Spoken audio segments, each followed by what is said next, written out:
오늘은 기다리는 사람과 같이 서 있으라라는 제목으로 함께 말씀을 나누기 원합니다. 어제 본문에 이어서 말씀을 보자면 주님께서는 분명 사람의 생명이 그 소유에 넉넉한 데 있지 않다라고 말씀하시는 것을 보았습니다. 여기서 생명이라고 하는 것은 두 가지 의미입니다. 하나는 육체적인 생명을 의미하는 것이고 또 하나는 영원한 생명, 영생을 의미하는 것입니다. 사람들은 이 땅에서 잠깐 그렇게 살아가는 동안 마치 그 생명이 내 것인 것처럼 여기면서 그렇게 살아가는 것을 봅니다. 그러나 실상 그 생명은 누구에게 있습니까? 하나님께 있다라는 것이죠. 사람들은 그 소유가 넉넉하면 자신의 어떤 생명도 보장되고 안전할 것이라고 믿지만 사실은 그렇지 않다라는 겁니다.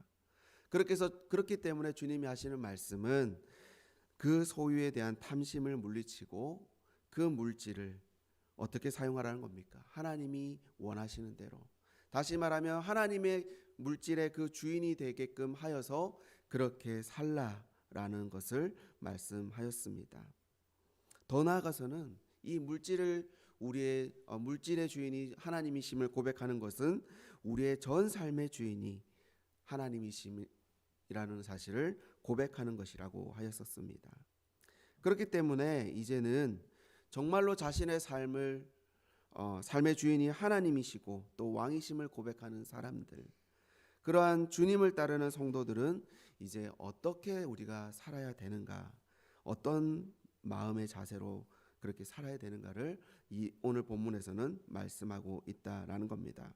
곧 주인을 기다리는 종과 같은 그런 마음으로 우리는 살아야 된다라고 지금 말씀하고 있는 것이죠. 본문에는 짧은 세 종류의 이야기가 나옵니다. 하나는 혼인집에 갔다 돌아오는 주인을 기다리는 종에 관한 이야기, 그리고 39절에는 도둑을 지키는 집주인의 이야기, 42절 이하에는 주인의 종들을 맡아 관리하는 그런 청지기 종의 이야기가 나오는 것이죠. 이 세 이야기는 마치 각각 다른 이야기를 하고 있는 것 같지만 사실은 우리가 아는 것처럼 하나의 주제로 이렇게 귀결되는 것을 볼 수 있습니다. 그것은 곧 주님의 재림을 기다리라라는 것이죠. 재미있는 것은 세 이야기 모두, 물론 두 번째 이야기는 도둑으로 이렇게 비유되고 있지만 세 이야기 모두 주인이 언제 오시는지에 대해서는 말하지 않고 있지만, 그러나 어떻습니까? 분명하고 확실한 사실, 언제일지 모르지만 분명 그 주인은 반드시 올 것이다 라고 그렇게 확신하고 있다라는 겁니다. 온다고 얘기해놓고 나서 좀 일 있으면 안 올 수도 있는 것이고, 뭔가 하는 일이 너무 바쁘면 잊어버릴 수도 있다, 그렇게 이야기하는 것이 아니라 주인은 반드시 끝끝내 올 것이다 라는 겁니다. 그것이 어느 때일지 어느 순간일지는 모르지만, 그래서 45절처럼 주인이 더디 올 것이다 라고 생각하는 그때, 그 순간에 주인이 올 것이다. 그러니 뭐하라는 말씀입니까? 그러니 너희는 준비하고 기다리라 라는 말이라는 것입니다. 어떻게 기다려야 하는가? 35절에 보면 허리에 띠를 띠고 등불을 켜고 서 있으라라고 그렇게 말씀합니다. 이 허리에 띠를 띠고 등불을 켜고 서 있으라는 것은 그 말의 어떤 그 동사의 시점을 보게 되어지면 완료형으로 된 것을 볼 수 있습니다. 그것은 곧 이제부터 혹은 앞으로 너희가 이렇게 하라라는 것이 아니라 이미 그 띠를 띠고 있는 상태, 이미 등불을 켜두고 있는 상태, 그것에 이렇게 서 있으라라는 것입니다.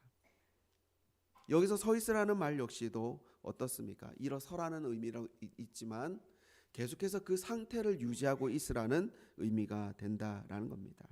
한마디로 말하면 어느 한순간도 너희들은 멈추지 마라, 기다리는 것을 멈추지 마라라는 의미가 되는 것이죠. 이스라엘의 혼인 문화는 우리가 아는 것처럼 해가 지기 시작하는 저녁 때부터 그렇게 밤까지 이루어지는 것을 볼 수 있습니다. 그래서 주인이 돌아올 즈음인 38절에 보면 이경이나 혹은 삼경이라고 하는 것은 밤 9시에서 12시 혹은 12시에서 새벽 3시에 이렇게 늦은 시간을 의미합니다. 혼인 예식에 참석하지 않은 사람에게 있어서는 사실은 그 시간이 가장 깊은 잠에 빠질 시간이 되는 것이지요. 그러나 그럼에도 불구하고 너희가 주인을 기다리며 주인이 돌아올 때에 문을 두드리는 그 순간에 문을 열어주는 그 종이 진정으로 복이 있다라고 주님은 말씀하고 있는 겁니다. 이후에 보면 단순하게 주인께서 칭찬 몇 마디로 끝내는 게 아니라 어떻습니까? 37절의 중반 후반에 보면 내가 진실로 너에게 이르노니 주인이 띠를 띠고 그 종들을 자리에 앉히고 나와 수종 들리라. 주인이 이제는 그 종의 모습으로 오히려 그렇게 대접해 주는 그런 모습을 이렇게 하겠다라고 말씀하고 있는 겁니다. 얼마나 이것은 극진한 대접입니까? 얼마나 영광스러운 그런 자리입니까? 사실 엄밀히 말하면 종의 입장에서 본다면 이 종의 이 역할은 마땅히 해야 할 일인 것이죠. 종이라고 한다면 주인이 오기까지 사실은 최선을 다해서 일하는 것은 그것은 칭찬 들을 일이 아니라 마땅히 행해야 될 일인 것입니다. 그럼에도 불구하고 주인은 그 일을 행하는 종을 격려하고 칭찬하고 더 나아가서는 은혜를 베푸신다라는 것입니다. 우리가 맡겨진 일을 뭔가 훌륭하게 잘 해내는 것도 중요하지만 그것에 최선을 다하고 성실히 행하는 것, 그것을 주님은 기쁘게 보신다라는 겁니다. 저와 여러분이 이러한 복된 종이 되시기를 바랍니다. 그렇다면 이제 오늘 주님께서는 저와 여러분을 향해서 너희는 기다리라 말씀하는데 과연 어떤 사람이 기다릴 수 있게 되어질까요? 세 가지로 짧게 보기 원하는데 먼저는 주님의 오심을 확실히 믿는 자가 기다릴 수 있다라는 겁니다. 그 말은 다른 말로 말하면 준비하는 자가 되어야 한다라는 겁니다. 우리가 앞서 봤던 35절 말씀처럼 허리에 띠를 띠고 등불을 켜두고 서 있으라 말씀하는 것을 볼 수 있죠. 그 말은 어떻습니까? 곧 주님이 오실 것이니 너희는 준비하라는 뜻입니다. 마태복음 25장에도 비슷한 이야기가 나옵니다. 바로 10처녀 이야기가 나오지요. 그 10처녀 가운데 5처녀가 슬기롭다고 칭찬받을 수 있는 이유가 무엇인가? 그것은 신랑이 올 것을 믿었기 때문입니다. 그렇기 때문에 신랑이 오면 언제라도 등불을 들고 나가야 하기에 그 가운데 기름을 채워두고 준비하고 있었다라는 겁니다. 믿음이라는 것이 그런 것 같습니다. 믿는다고 하는 것은 단순하게 믿습니다라고 말하는 것이 중요한 것이 아니라 행하는 것이야말로 진정 믿는 것이다라는 겁니다. 하나님 나라가 임하였다라고 선포하고 그것을 말로만 믿는 것으로 끝나는 게 아니라 그 하나님 나라가 우리의 삶 가운데 드러나도록 그것에 주님의 일에 동참하고 그렇게 주님의 하셨던 것처럼 정말 주님이 원하셨던 것처럼 진정 물질의 주인이 하나님이심을 고백하면서 우리의 물질을 이웃과 실질적으로 나누는 것, 그것이야말로 믿는 것이고 그것이야말로 주님의 날을 준비하는 자의 삶이라는 것입니다. 두 번째로 어떤 자가 기다릴 수 있는 자인가? 주님의 오심을 주의하는 자가 기다릴 수 있다라는 겁니다. 42절 이하에 보면 어떻습니까? 주인이 그 집 종들을 맡아 때를 따라 양식을 나누어 줄 자가 누구냐? 주인이 이를 때에 그 종이 그렇게 하는 것을 보면 그 종은 복이 있으리라. 맡겨진 그 사명을 잘 감당하는 것. 분명 주인이 돌아올 것이라는 것은 분명 알고 있지만 어떻습니까? 책망 많은 자는 어떻게 행하냐면 주인이 더디 올 것이라고 생각한다라는 것입니다. 그렇기 때문에 마음대로 행하는 것이죠. 자기에게 맡겨진 그 종에 대하여서 마음대로 때리고 또 자기는 먹고 마시고 즐기며 취하는 삶을 계속해서 살아가게 된다라는 겁니다. 그러나 분명한 것은 생각하지 않은 날에 또 알지 못하는 그 시각에 주인이 이를 것이다 그리고 엄히 때리고 신실하지 않은 자의 벌을 받게 될 것이다 말씀하고 있는 겁니다.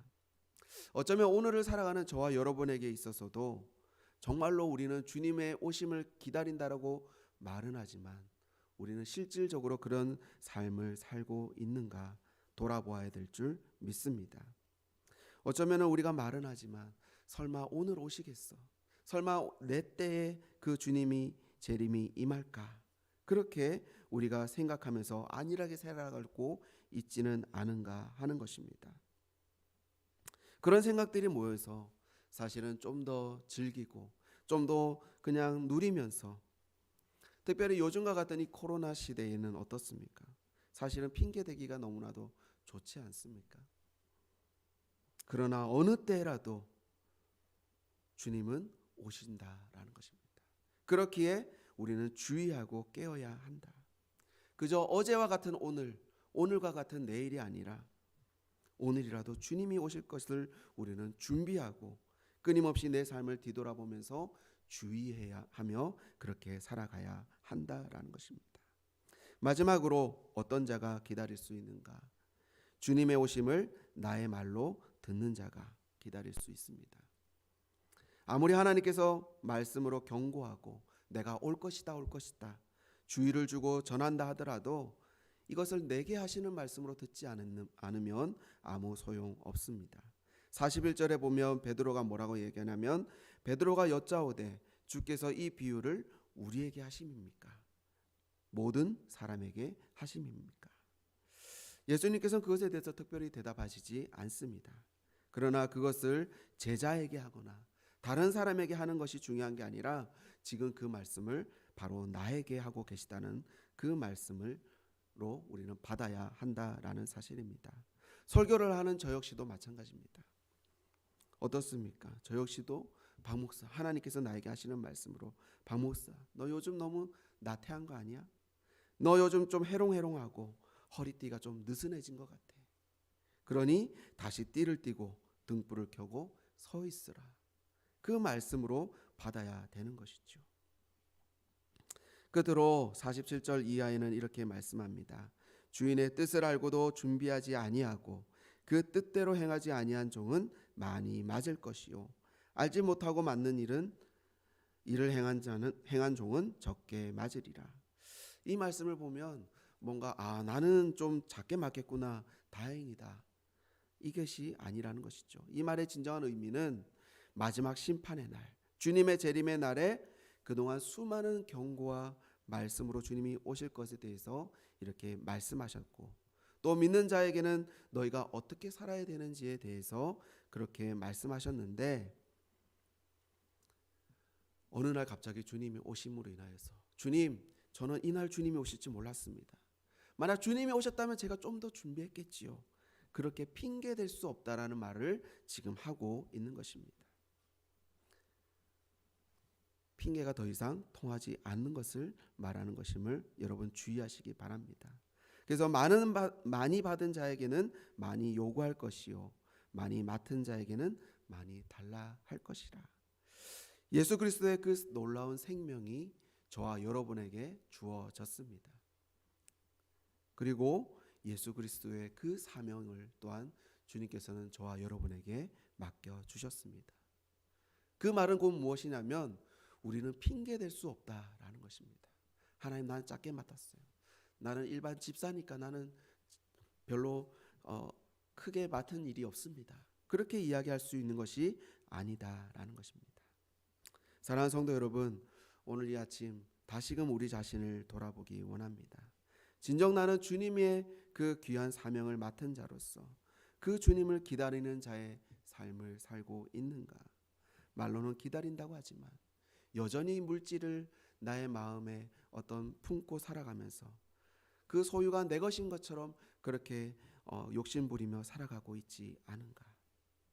다시 한번 우리 자신을 돌아보면서 이 아침 주님이 우리에게 맡겨주신 그 사명을 따라 오늘이 마치 내게 주신 마지막 날처럼 최선을 다하며 충성을 다하며 사는 그런 저와 여러분 되시기를 주님의 이름으로 축원드립니다.